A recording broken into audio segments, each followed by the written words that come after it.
Ano to? Napakaswerte mo talaga, Tol Lakay. Ako? Swerte? Saan? Sa pagkakaroon ng maraming epes, sa mga brads and sis na nagtitiwala sa akin magpadala ng kanilang sample ng mga merch at clothing nila. Yun ba yun, Tol? Siguro kaya nasabi to ni brother kasi nakikita niya yung resulta na, no, yung bunga na ng ginawa ko, yung pagsusumikap ko dito sa mundo ng social media, no.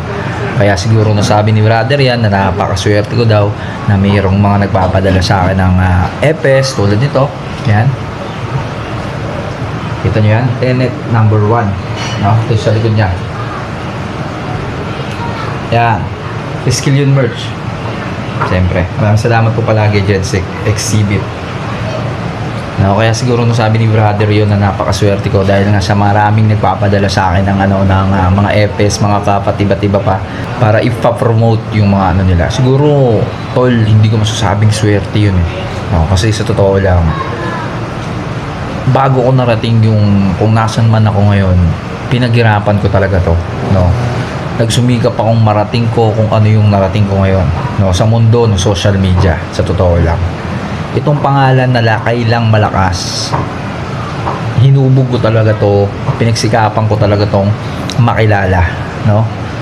So, parang hindi ako naniniwala dun sa swerte, mas naniniwala ako dun sa sipag, no? Sa sipag at tiyaga mo. Kasi kung hindi ka naman magsisipag, hindi ka naman magtsatsaga, hindi mo siguro mararating, hindi mo maaabot yung pangarap mo. Hindi ako ganong kasikat, alam ko yun. May nakakakilala sa akin pero hindi ako sikat. Aminado naman ako sa sarili ko eh.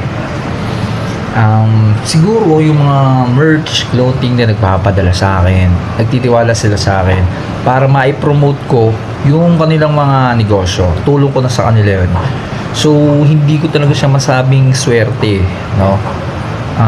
Sipag at tiyaga lang talaga ang kailangan mo para marating mo yung pangarap mo. Kaya ikaw, Tol, ikaw na nagkomento nito, alam kong kaya mo yun, naniniwala ako sa'yo, baka nga mas mahigitan mo pa ako pag sinimulan mo ngayon, no? Ang sikreto lang naman sa tagumpay is consistency, no? Dire-diretso lang, tuloy-tuloy lang, Tol. Huwag kang panghihinaan ng loob. Lahat naman tayo dyan nag-uumpisa sa mga walang nanonood, walang naniniwala, pero huwag kang panghihinaan ng loob. Tuloy-tuloy mo lang at darating yung araw na ikaw naman yung padadala nila lang mga epes. Maniwala ka sa akin. So, swerte. Hindi ako naniniwala dyan. Salute, kapatid.